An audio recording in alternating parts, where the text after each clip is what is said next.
fait plaisir de vous souhaiter la bienvenue à ce lancement. Je vous remercie de vous être déplacé malgré le temps qu'il fait. Je soupçonne Marie-Renée d'avoir confisqué le soleil pour qu'on l'ait ici avec nous à l'intérieur cet après-midi.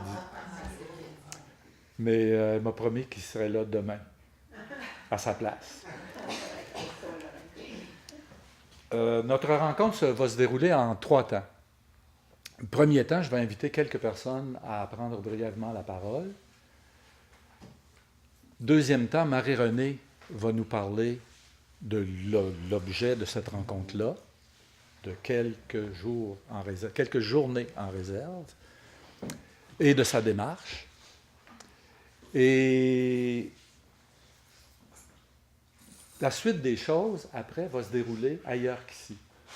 Mais je vous reviendrai là-dessus tout à l'heure. Alors, la première personne que j'invite à prendre la parole a vu se développer l'amitié entre elle et Marie-Renée alors que les deux femmes travaillaient à l'espace muséal des Petites Franciscaines de Marie. Lors du déménagement de la communauté, c'est assez récent, la communauté dont elle a été directrice générale, elle a été une personne clé dans la décision qui a permis à Marie-Renée de réutiliser certains tissus des Petites Franciscaines de Marie qui ne s'en allaient pas aux archives ou dans les collections. Je vous présente Sœur Françoise Duchesne. Alors, bonjour à chacun et à chacune, à vous, chers invités, et un bonjour particulier à toi, Marie-Renée. Alors, une joie profonde m'habite, je dirais un privilège, un certain honneur d'assister au vernissage de votre livre, Quelques jours en réserve. Mais bien avant que Fil Rouge n'encercle une partie importante de notre patrimoine religieux de Baie-Saint-Paul, Madame Otis tirait déjà l'aiguille avec grâce et une habileté remarquable. Nous vivons dans une ville d'art où le patrimoine fait partie de l'ADN de la population entière. Madame Otis est inscrite depuis tout son jeune âge dans cette lignée de pensée. Dans son atelier, elle développe depuis ce temps, comme artiste, les richesses de ce patrimoine. Et je tiens à souligner que Madame Marie-Renée a fait partie du conseil de l'espace muséal. Et elle a porté une attention particulière. Et ses interventions, toujours pertinentes ou à propos, ont fait avancer des projets en cours. Émerveillée par les enseignements des broderies anciennes et merveilleuses qu'elle a vues en France, au musée de la Visitation à Moulins, Marie-Renée a fait ressortir de ses doigts de fée, c'est peut-être pas celle-là, mais elle en a fait...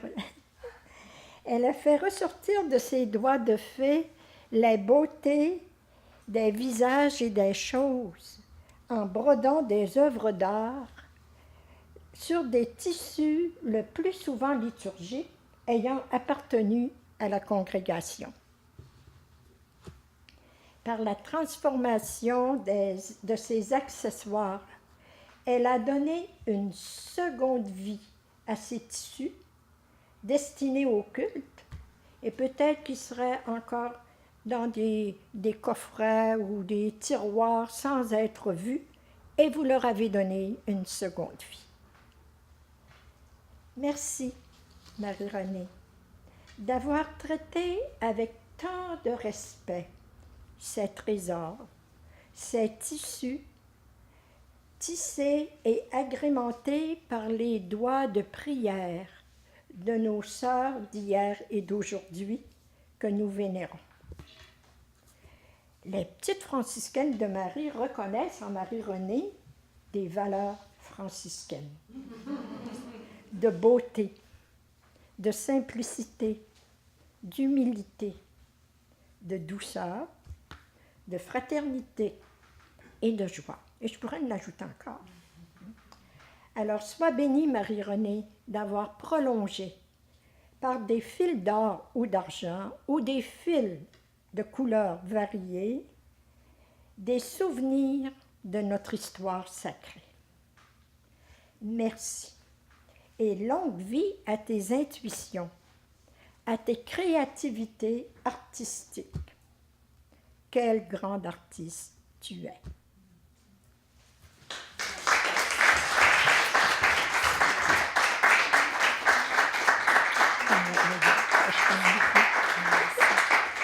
Depuis qu'il est maire de Baie-Saint-Paul, et ça date même du siècle dernier, il a toujours encouragé et soutenu le développement culturel de la ville et de Charlevoix. Il a soutenu et encouragé aussi les acteurs culturels, quelle que soit leur façon d'exprimer la culture. Ça fait de lui aussi une personne clé dans ce qui nous réunit ici cet après-midi. Monsieur le maire, Jean Fortin. Merci Bernard, mais ça fait pas si longtemps, le siècle dernier, là. 1999. On est au début. Tout ça. Donc, Marie-Renée, sœur Françoise aussi, aïe, là, c'est... Je pense que vous avez tout dit. Et en tout cas, si vous n'avez pas tout dit, je partage tout ce que vous avez dit. Et donc, c'est un plaisir. Puis comme disait sœur Françoise, c'est un honneur pour moi aussi d'être là. Tantôt, Marie-Renée me demandait, elle me remerciait d'être là, voyons donc. C'était important pour moi d'accepter cette invitation-là. Et puis, je le dis souvent quand je suis invité à des rencontres comme celle-là, il y a une question. Vous savez, moi, je suis maire de Baie-Saint-Paul, je représente une population. C'est bien évident, d'autant plus aujourd'hui, il y en a que la tempête, des fois, rebute. Mais c'est important, au nom, moi, je représente une population, puis au nom, c'est important pour moi qu'au nom, d'être présent au nom de cette population-là, pour saluer le travail, les efforts d'artistes, de quelques groupes ou personnes que ce soit, mais en particulier d'artistes. Et bien sûr comme mère, mais comme personne aussi, pour Marie-Renée, évidemment. C'est vrai qu'on se connaît depuis un bon bout de temps. Et je pense qu'on s'apprécie aussi personnellement, beaucoup. Et au-delà de ta carrière, parce que c'est une belle carrière, et souvent on vient saluer, dans nos rencontres, on vient saluer des ambassadeurs, ambassadrices de Baie-Saint-Paul, de Charlevoix. Et je pense que dans ton cas, vraiment, là, on est en présence d'une femme qui est une très grande ambassadrice de Baie-Saint-Paul. On parlait tantôt de ville d'art. Sœur François, vous parliez de ville d'art. C'est vrai. Baie-Saint-Paul se définit comme ça. Puis des fois, d'ailleurs, ça me fait un peu sursauter parce que des fois, on en discute au conseil puis on hésite sur certaines choses. Puis je me dis, hey, coudonc, là, oubliez-le pas, là. Et, tu sais, c'est pas juste un slogan. Moi, je le dis souvent, c'est bien beau, ville d'art et de patrimoine, là, mais c'est pas un slogan. Que ça soit ancré dans quelque chose. Il faut que ça soit ancré dans la vie, que ça soit ancré dans les décisions qu'on prend, puis dans notre façon de faire et d'avancer. Et je pense que... Et qui participe de ça? En premier, c'est les artistes. C'est eux autres en premier. Et je pense que Marie-Renée en est un exemple assez extraordinaire. Parce que c'est pas facile non plus, une carrière d'artiste, où que ce soit. Mais aussi ici, même si on est ville d'art, c'est pas toujours facile. Et ça demande un courage. Moi, j'ai beaucoup d'admiration pour le courage des artistes, et en particulier celui de Marie-Renée, de s'être investi autant et d'être allé aussi, mais d'avoir pu aussi profiter de certaines possibilités qu'elle avait de pouvoir aller à l'extérieur également et de nous faire profiter de ça. En plus d'en avoir aussi, d'avoir participé de cette richesse-là, des échanges avec d'autres endroits, mais de nous en faire profiter aussi, nous, ça c'est très important. Sœur Françoise parlait aussi de la beauté tantôt. Moi, je dis souvent, vous savez, Les villes d'aujourd'hui ne se distinguent pas par le plus beau réseau d'aqueducs et d'égouts. Hein. C'est pas par ça qu'on se dit non, mais c'est important, fondamental. Mais on va se distinguer par la beauté de nos villages, de nos villes, la beauté évidemment de l'aménagement, mais aussi la beauté des gens qui y vivent.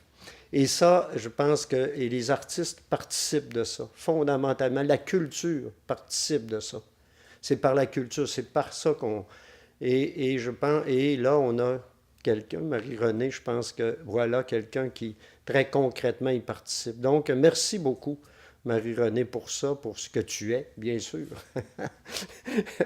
Là, je dis pas Madame Otis tantôt, là, je dis Madame Otis, ça me fait pas... ça me fait trop penser à Madame Otis. Et quelqu'un que... En tout cas, voilà, on embarque dans autre chose, puis je dirais pas quelqu'un que j'ai beaucoup apprécié aussi, mais Marie-Renée, merci pour ce que tu es, pour ce que tu fais, pour cette création-là, pour ton travail aussi, ton implication. Parce que, tu sais, on se rencontre de temps en temps. Marie-Renée, je la rencontre des fois, et ça, d'ailleurs, ça me fait penser à sa mère, quand je la rencontre sur la rue, par hasard. Et on a l'occasion des fois de discuter de différentes choses, puis elle me fait valoir des choses aussi sur Baie-Saint-Paul, sur ce que ça pourrait être, sur des choses bien précises. On s'est rencontrés souvent pour discuter de potentiels projets ou de ces projets aussi. Certains ont avancé, d'autres, c'est pas toujours donné, mais quand même, il y a cet engagement-là aussi. Tantôt, on parlait de l'engagement au sein de l'espace muséal, là, cet engagement-là depuis plusieurs années, qui a continué même, je pense, avec fil rouge, avec des participations à ce niveau-là. Donc, ça, c'est important aussi de le souligner. Des fois, on dit que les artistes sont chez eux dans leur atelier et ils travaillent. Oui, tu le fais et admirablement bien. J'invite ceux qui ne sont pas encore à aller voir l'atelier de Marie-Renée. Manquez pas ça. Ne manquez jamais ça. Mais aussi, il faut souligner l'engagement aussi dans d'autres activités pour faire valoir, auprès d'autres organisations, pour faire valoir la présence de la culture, l'importance de la culture dans le développement de nos collectivités. Et évidemment, bien sûr, ici, dans ce, on peut le dire, dans ce haut lieu du patrimoine de Baie-Saint-Paul quand même, c'est important de le souligner. Donc, merci. M. Fortin. Je l'appelle M. Fortin, mais je l'ai connu. Il était sodo, à peu près. Sodo. La troisième personne que je vais inviter est une amie de Marie-Renée, de la personne Marie-Renée. C'est aussi elle se dit elle-même groupie de l'artiste Marie-Renée. Aficionada. C'est aussi une personne clé. J'ai le goût de la taquiner un peu aussi. Une personne de clé. Vous saurez bientôt pourquoi. Josette Tremblay. Chère Marie-Renée, pour reprendre les propos de Sœur Françoise et de M. Fortin, Marie-Renée a su se faire un prénom au-delà de son nom de famille. Et ça, c'est quelque chose d'encore plus important pour moi, surtout quand on est un artiste. Alors, avant de te partager mon admiration profonde, je voulais te dire que Jeanne Brochu, qui est conservatrice à l'espace muséal, t'envoie toutes ses salutations. Je dirais pas de chatter avec elle hier, mais quand même, elle le savait. Elle est partie en voyage, je dirais, renouveler son regard d'artiste elle aussi, parce que c'est très important quand on est aligné dans sa mission de vie. Et je suis certaine que c'est ton cas, chère Marie-Renée. Tu es très alignée à ta mission de vie. Alors, elle te transmet toutes ses salutations, son amitié et son amour. Parce que Jeanne, suite à l'abondance des collections qui sont affluées, je dirais, à son poste de travail, a vu dans la richesse de tous ces tissus déjà de vécu, une possibilité de remise en beauté. Au lieu que ça tombe dans les oubliettes ou sur les tablettes ou dans des coffres, n'est-ce pas, Sœur Françoise? Donc, Marie-Renée a saisi cette opportunité je dirais, de placer son art à travers un art de contemplation qui s'était fait avant elle. D'ailleurs, Marie-Renée, pour moi, c'est plus qu'une artiste. Parce qu'il y a beaucoup d'artistes, mais il y a peu de maîtres. Ceux qui traversent toutes les étapes, je dirais, de la limpidité intérieure, qui va nous amener, nous, en tant que regardants et en tant que contemplants, parce qu'on peut s'asseoir longtemps devant une telle œuvre et en être habité. Mais il faut l'être soi-même pour faire ça, n'est-ce pas? Donc, c'est cette femme aux doigts de fée, mais plus que ça, c'est une tisseuse de lumière pour moi. Parce que tu as assez de limpidité intérieure pour nous transmettre la beauté avec un B majuscule et nous permettre, nous, les gens qui vont profiter de toutes ces années d'investissement personnel, parce qu'un artiste qui n'entre pas dans une démarche profonde, je pense, ne rejoint pas peut-être autant de gens dans les fondements de notre recherche du bien-être, du bonheur, de la beauté, du bien, du bon. Puis je pense que ça, tu l'as vraiment atteint. Donc pour moi, tu es vraiment un maître dans l'art que tu fais de la broderie. C'est pour ça que je t'appelle amicalement la tisseuse de lumière. C'est ça que je voulais dire. Donc, par la beauté de tes œuvres, Marie-Renée, nous sommes éclairés de l'intérieur. Et je suis pleine de gratitude pour ça, parce qu'on a besoin de ça dans nos vies pour s'élever, pour être en dehors de notre quotidien, en dehors de notre agitation de vie, pour toucher quelque chose de plus grand que nous. Puis c'est ce que tu nous permets à travers ce que tu fais. Et comme disait M. Noël, je vous invite bien sûr à aller à son atelier, parce que quand vous allez rentrer dans son atelier, vous allez rentrer dans l'éloge de la lenteur. Et vous allez avoir le goût, comme moi, je lui ai demandé d'ailleurs, d'aller m'asseoir doucement dans un coin, en pleine méditation et en silence, pour regarder le maître faire son œuvre. Voilà, Marie.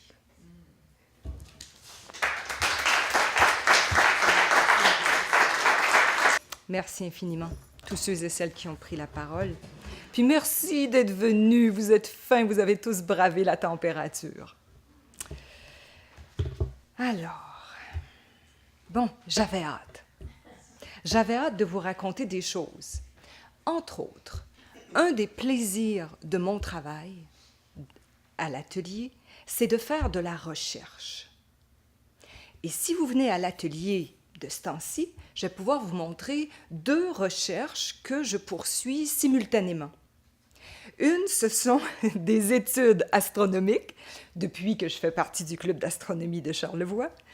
Et l'autre étude, c'est un point qui remonte aussi loin qu'au Moyen Âge. Alors, vous voyez, une étude, ça peut être un thème, ça peut être un point, ça peut être une technique, ou ça peut être un matériau. Quand je fais une étude, ça me permet d'examiner en détail, d'approfondir, de jouer avec des variations, d'essayer toutes sortes de choses. Je suis un filon, puis à un moment donné, je sens que j'ai fait le tour de ce jardin-là, je le laisse de côté et je passe à autre chose. Donc, une recherche me permet de faire une petite série de broderies d'art et c'est limité dans le temps. Le livre que je vous présente aujourd'hui, c'est une recherche. C'est 2 ans de ma vie d'atelier, de novembre 2016 à mars 2018. Circonscrit dans le temps, une petite série, c'est 20 broderies. Le livre concerne une recherche. Et je souhaite qu'un jour je puisse faire un livre sur toutes les autres recherches. Mais bon, là, je commence par celui-là. La recherche, elle a commencé au Musée de la Visitation à Moulins. Alors, voyez-vous, le point rouge, c'est vraiment au centre de la France. Merci Richard, on va passer tout de suite à l'autre. Voici l'extérieur du Musée de la Visitation. Il y a à peu près 150 musées de la Visitation à travers le monde, dans plusieurs pays. Ce sont des sœurs cloîtrées. Donc, il n'y a pas beaucoup de relève, vous comprendrez. Et de temps en temps, il y a des monastères qui ferment et qui envoient à ce musée-là leurs plus beaux artefacts. J'ai vu des ostensoirs d'or pur, flamboyants, des calices, des meubles, des statues, des accessoires, non seulement qui servaient au culte et à la vie monastique, mais des accessoires aussi sur plusieurs périodes. Parce que le musée, pas le musée, mais parce que la congrégation de la Visitation, on appelle aussi les visitandines, remonte au début de 1600. Donc, dans ce musée, il y a des trésors qui datent de plusieurs époques. J'ai passé une semaine, c'est très court, mais la recherche portait sur ce que j'ai vu à ce musée, ce qui a capté mon attention, ce que ça m'a inspiré et ce que j'en ai fait.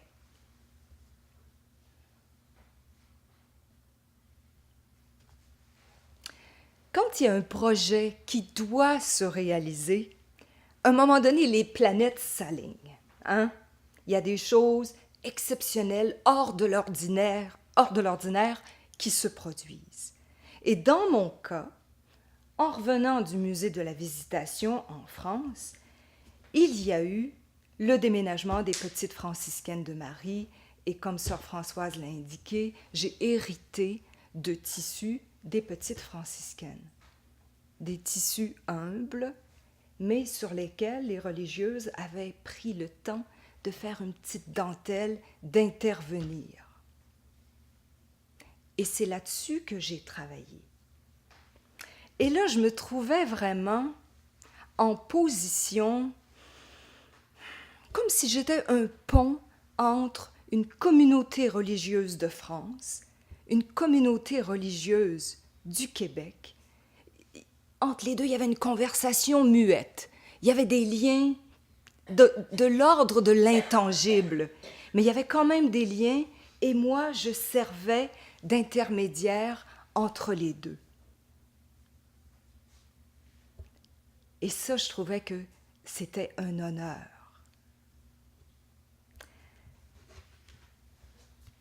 C'est bien sûr que plusieurs d'entre vous ont déjà vu les broderies que vous allez revoir dans le livre, parce qu'effectivement, il y a eu une exposition au Carrefour culturel, de même qu'à l'espace muséal, mais c'est comme si, quand j'ai exposé ces œuvres-là, c'est comme si c'était hors contexte. Là, vous avez la genèse, vous avez tous les tenants et aboutissants de cette recherche-là et de ce projet-là. Comment ça a commencé et aussi les perspectives de continuation.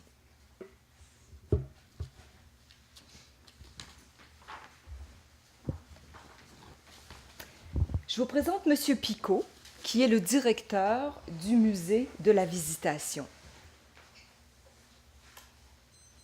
Alors, M. Picot a été fort sympathique. Il dit, bon, Madame Otis, voici les réserves. J'ai une semaine très chargée, je ne pourrai pas être avec vous. Bonne semaine et on se revoit plus tard. Vous avez carte blanche et c'était parfait. Mais c'est drôle à dire, hein? C'est comme si j'ai pas travaillé beaucoup quand j'étais là-bas. Et pourtant, j'étais partie avec un gros plan, mais c'est en ouvrant les panneaux d'armoire, c'est en ouvrant les tiroirs, et quand j'ai vu les broderies qui étaient là, oh non, mais là, c'était plus le temps de dessiner, c'était pas le temps de prendre des photos, c'était le temps d'admirer, le temps de faire des réserves de beauté. Alors, j'ai ralenti, je me suis assis et j'ai pris le temps de regarder ce qu'il y avait dans les réserves du musée. D'accord, quelques petites notes, 2-3 photographies, juste des aides-mémoires. Mais je voulais que ce soit ma mémoire du cœur, de l'esprit et de l'âme. C'est ça que je voulais emmagasiner. faire des réserves de beauté. Il y a 3 dates particulières dans l'histoire des communautés de la Visitation, 3 dates importantes pour elles, mais aussi importantes parce que ça a un lien avec les broderies. Ces 3 dates-là ont donné lieu à des grandes célébrations. Et qui dit célébration dit des nouvelles broderies, des nouveaux vêtements, des tentures, ainsi de suite. Donc, 1665, la canonisation, François de Sales, qui est le cofondateur, est déclaré saint. Alors, la fondation des communautés était quelques années plus tôt, début 1610-13, si ma mémoire est bonne. Et François de Sales était très connu.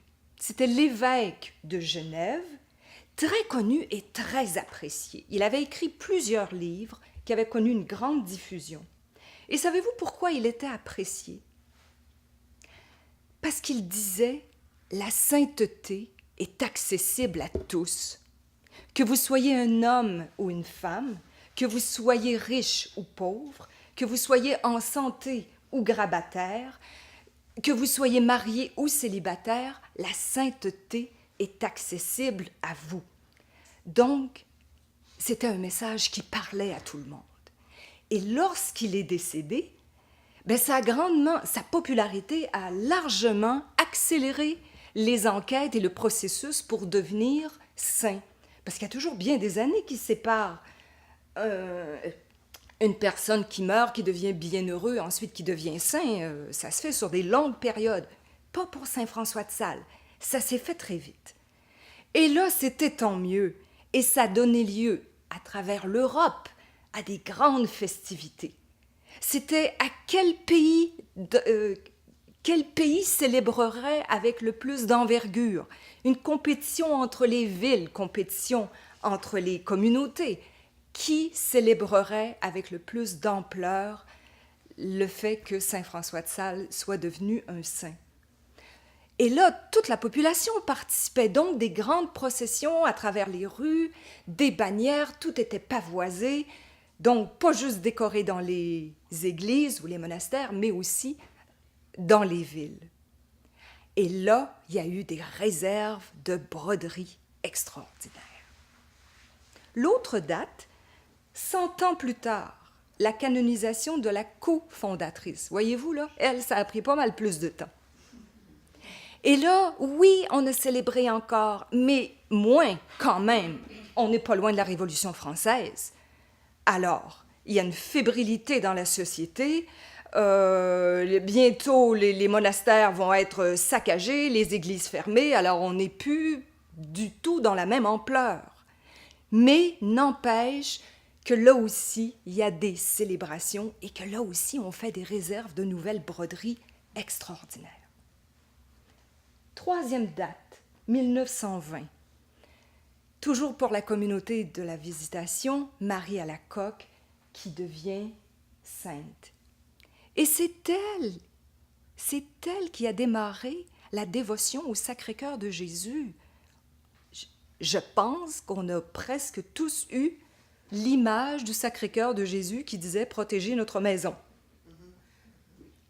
Alors, c'est quand même pas si vieux, ça remonte 1920. Donc, 3e réserve de broderie.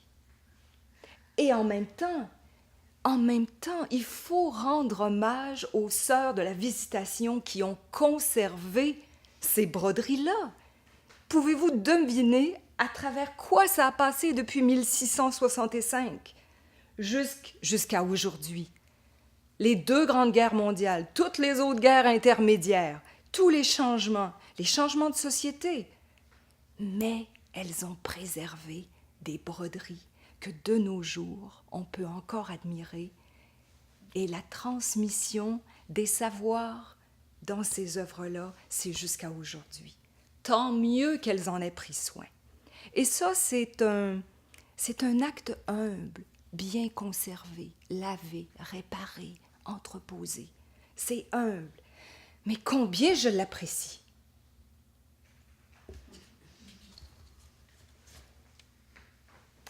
2 images des réserves, là où j'ai passé une semaine. Alors, voyez-vous, des grands meubles avec plein de tiroirs, et sur les tablettes, dans les tiroirs, c'est une accumulation de magnifiques broderies. Alors, là, beaucoup avaient leur housse d'origine, des espèces de courtes pointes toutes rapiécées ou du papier de soie, ainsi de suite. Vous voyez aussi que c'est pas très grand. C'était une pièce quand même assez exiguë. Il n'y a pas de grande table au centre. Donc, comment travailler? Alors, bien sûr que j'avais toujours des gants blancs.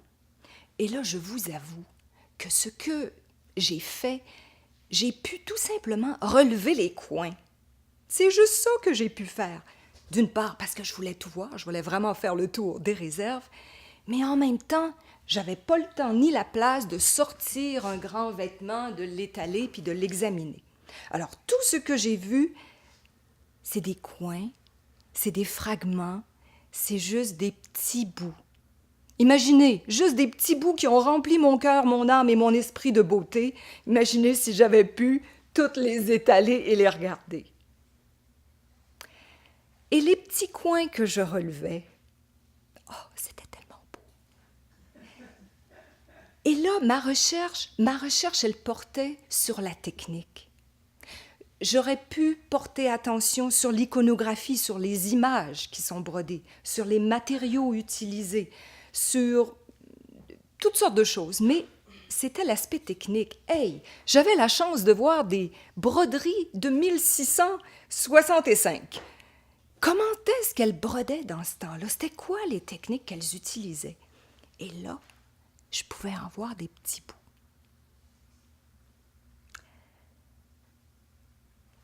Et le plus drôle, c'est que ces petits bouts-là, elles m'ont marqué et je les ai reconnus parce que au musée de la Visitation, ils font des catalogues d'exposition régulièrement. Alors, j'ai acheté leur collection et là, je reconnaissais le petit coin que j'avais vu là-bas. Mais là, ah bon? Le beau petit coin, c'était une bannière au complet. Ou bien, à l'autre coin, c'était une grande chape. Voyez-vous, c'est de retour à Baie-Saint-Paul que ma recherche s'est poursuivie, dans le fond, grâce à ces catalogues-là qui sont très bien documentés, où là, je pouvais voir quel était le contexte de la petite parcelle technique qui m'a tant frappée. Alors, je le mettrai sur la table tout à l'heure, vous pourrez en consulter un seulement. Là, je vais vous montrer 3 exemples, comment j'ai travaillé. Et bien sûr, dans le livre, il y a 12 exemples ou 12 chapitres. Alors, c'est ça que je vous disais. Voyez-vous, là, dans les petits cercles, c'est les extraits ou les petits bouts que j'ai vus. Et dans le catalogue, de retour chez moi, là, j'ai vu, ceci, ça fait partie d'une grande chape. Alors, ça, c'était ce que j'ai vu au musée. De retour chez moi, j'en fais un échantillon. Et là, ce que je voulais expérimenter, ce qui avait capté mon attention, c'était des cercles de métal percés, cousus, encerclés de cantilles. Bon, là, on a des affaires de 1600, de 1700, et moi, en 2010, on n'a pas les mêmes magasins, disons, là. Et ce que j'ai trouvé qui s'approchait le plus des petits cercles de métal bombé, c'était ce qu'on dit des clous. Donc, métal bombé avec griffes qu'on referme derrière le tissu. OK, ça s'approche assez. Donc, clous et un sertissage de cantilles. Ça, c'est l'échantillon. Ensuite, là, je me suis amusée à faire des œuvres un peu plus personnelles. Et là, vous allez remarquer que, comme je ne portais pas l'attention sur l'iconographie, donc je ne voulais pas reprendre les thèmes religieux que j'avais vus au musée de la Visitation. Moi, je voulais travailler avec mes thèmes à moi.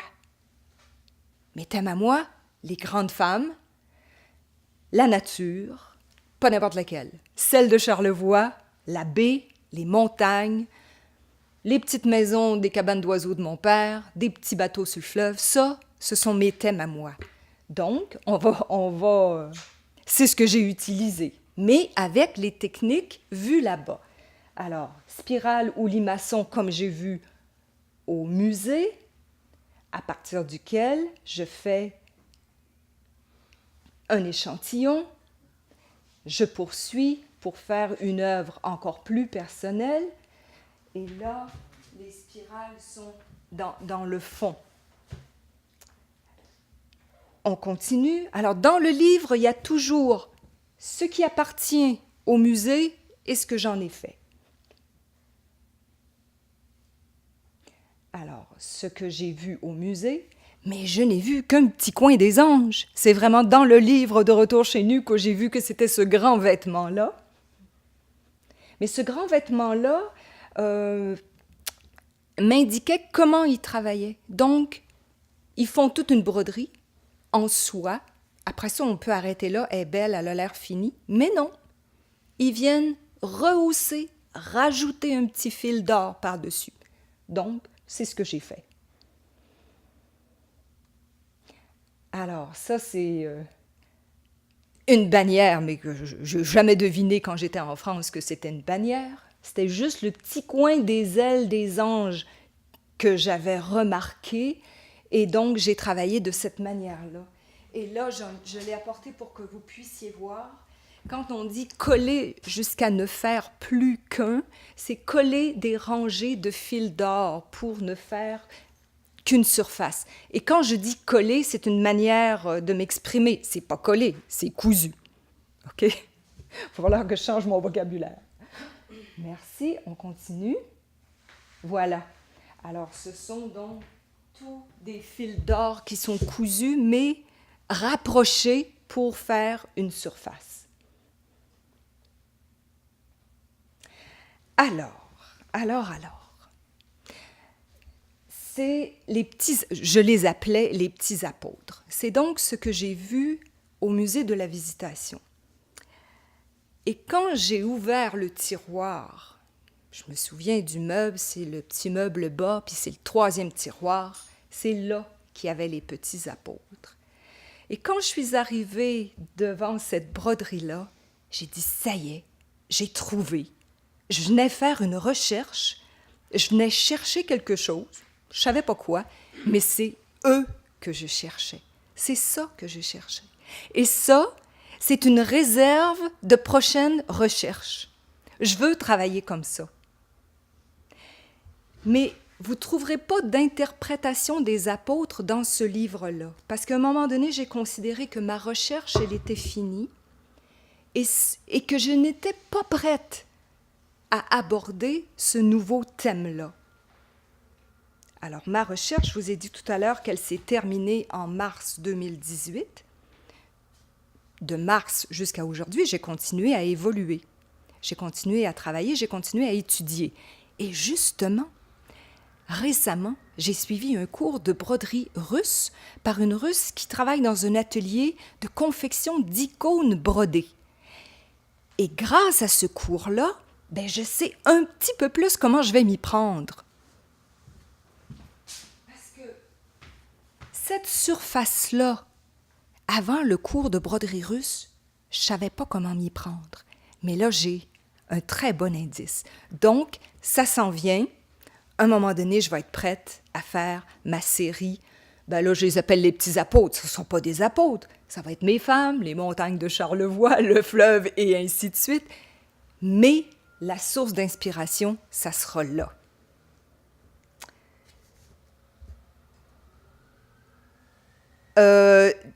OK, on continue. Mais je commence à me pratiquer quand même. Je commence. Parce que dans... Richard, s'il te plaît, remets le petit apôtre précédent. Le vêtement de l'apôtre, c'est fil d'or recouvert de fils colorés. C'est une technique qu'on appelle l'or nué. Merci. Donc, dans cette broderie-là, je commence à pratiquer un petit peu l'or nué. Puis quand je vais être assez bonne, là, je vais être capable de faire mes petits apôtres. Merci. Fallait bien que je mette une photo de moi au musée de la Visitation pour vous prouver que j'étais bien allée. Sinon, j'aurais pu vous inventer ça. Mais regardez ce que je suis en train d'admirer. Magnifique. Bien. Alors, je reviens sur ce livre-là, qui est en français, mais la traduction, elle est déjà prête.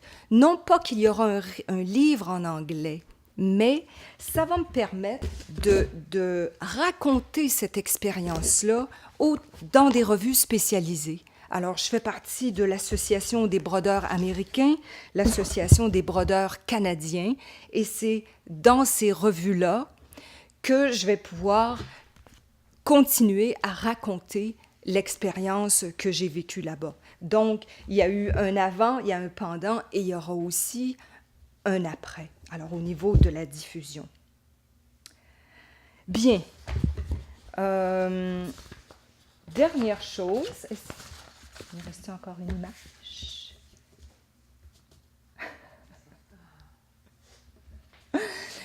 Alors, vous savez qu'une belle aventure comme ça se fait pas tout seul. Et j'ai demandé de l'aide à des personnes généreuses qui ont toutes dit oui. Entre autres, l'aide au niveau des textes. Une fois que j'ai fait mes textes, il y a Paul Delisle, Daniel Massé et André Barrette qui sont passés derrière au niveau grammatical ou au niveau du sens. Est-ce que c'était compréhensible?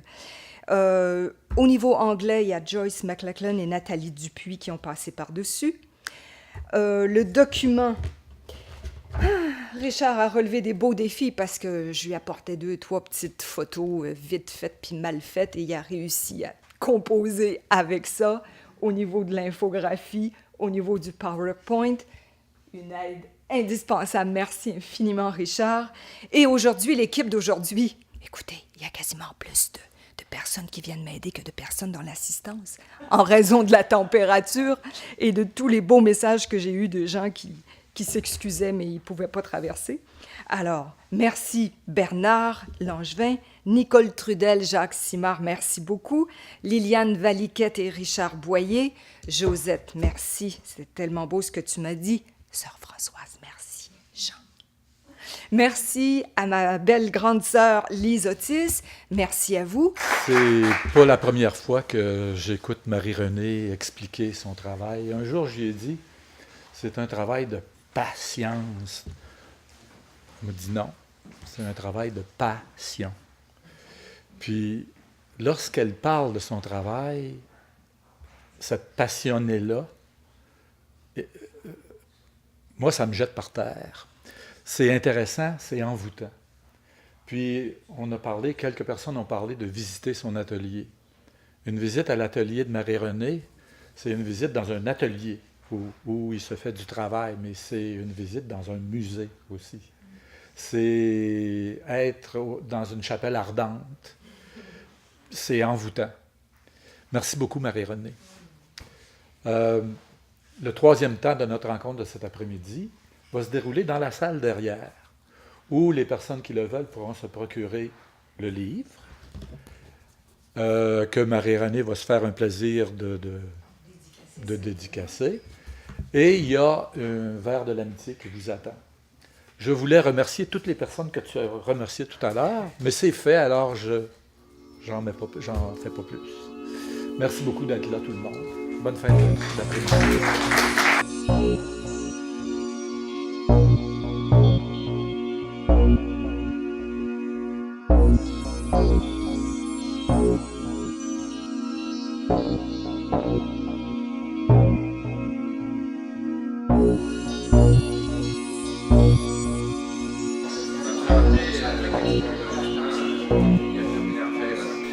Je suis avec Marie-Renée Otis, bonjour. Bonjour. On est ici au lancement d'un nouveau livre qui s'appelle « Quelques jours en réserve ». Pour toi, c'est la première fois qu'on fait un livre comme ça? Disons oui, parce que là, c'est la première fois qu'un livre touche une des recherches que je fais. Okay? Il y a eu d'autres fascicules avant, d'autres collaborations avec d'autres livres, mais un sur une période de 2 ans et qui concerne 20 œuvres, là, c'est la première fois. Et qui est dédié à la broderie. Absolument. Ouais. Oui. Mais, je vais t'en donner un peu plus de détails, ouais. OK? Alors, dans mon atelier, je fais plusieurs recherches. Une recherche, ça peut être un thème, ça peut être un point de broderie, ça peut être une technique ou ça peut être un matériau. Donc, c'est donc un chemin que je suis. J'essaye des choses, je fais des variations, je le vire de tous les côtés, j'essaye des choses. Puis, à un moment donné, ben, je considère que j'en ai fait le tour et je passe à autre chose. Cette recherche-là, comme toutes les autres recherches, c'est circonscrit dans le temps, c'est pas très long et c'est une petite série. Donc, dans le livre Quelques jours en réserve, 20 broderies et 2 ans de travail. Et mon point de départ, c'était d'aller au musée de la Visitation en France. Je connaissais ce musée-là pour y être allée une fois et j'avais été éblouie de ce que je voyais là-bas. Donc, je voulais y retourner. Et qu'est-ce qui t'avait conduit là, à ce moment-là? Bien, ce musée-là avait une bonne réputation, dont d'autres collègues brodeuses m'en avaient parlé. Et en 2015, je m'étais rendue et c'était tellement magnifique. C'était un coup de cœur pour toi. Ah, tout à fait. Et là, je m'étais promis, je ne sais pas comment, je ne sais pas quand, mais je vais revenir. Et bon, de fil en aiguille, c'est l'année d'après que j'ai pu y retourner.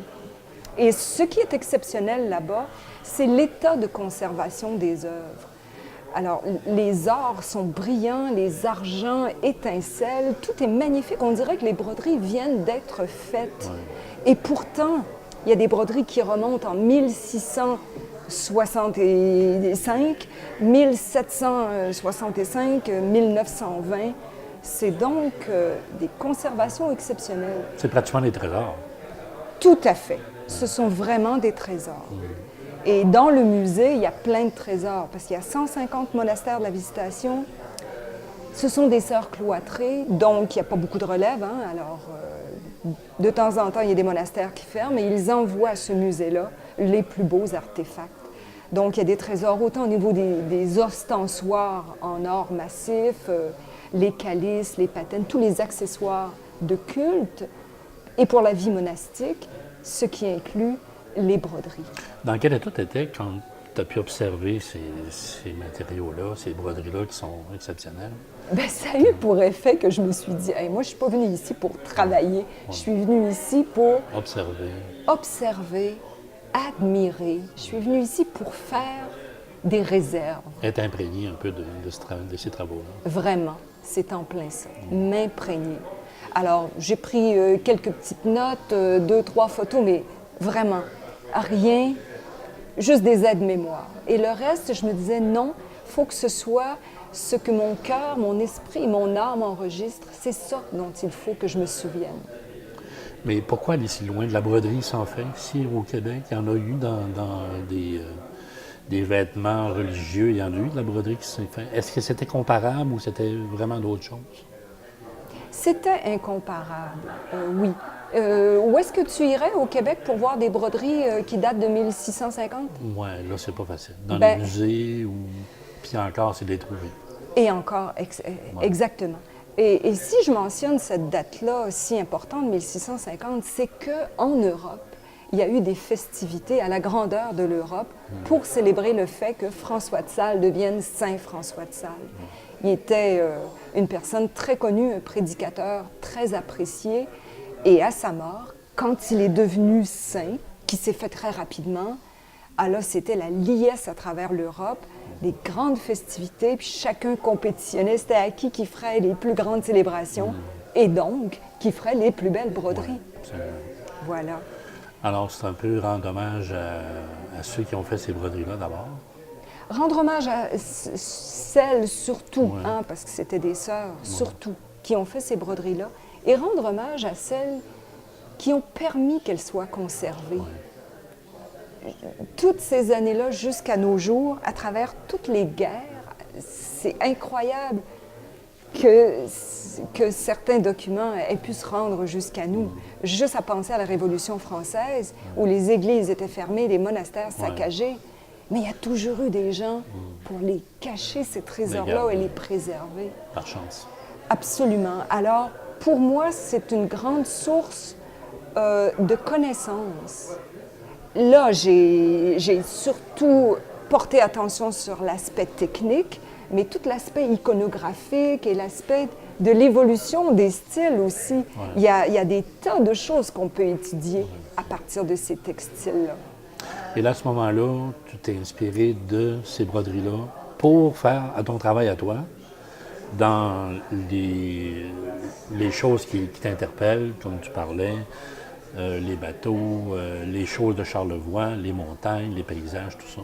Oui. Est-ce que c'est facile de transposer ça dans une réalité qui nous ressemble là, ici aujourd'hui? Bien, d'une part, comme artiste, c'est un devoir. Je ne suis pas là pour copier. Moi, je suis là pour faire les images qui montent en moi. OK? Et j'allais dire c'est ça mon style, mais c'est pas ça que je veux dire dans le fond. Je veux dire que moi, je suis bien quand j'utilise mon vocabulaire plastique. OK? C'est ça que j'aime, moi, interpréter les montagnes, les mettre dans mes paysages. Et ils viennent spontanément. Même quand je fais des dessins qui viennent de l'inconscient, c'est ce qui ressort parce que ce sont mes racines. Ce sont mes racines profondément ancrées dans Charlevoix. Donc, c'est ce qui ressort. Et c'était pas transposer les images religieuses. C'était pas ça.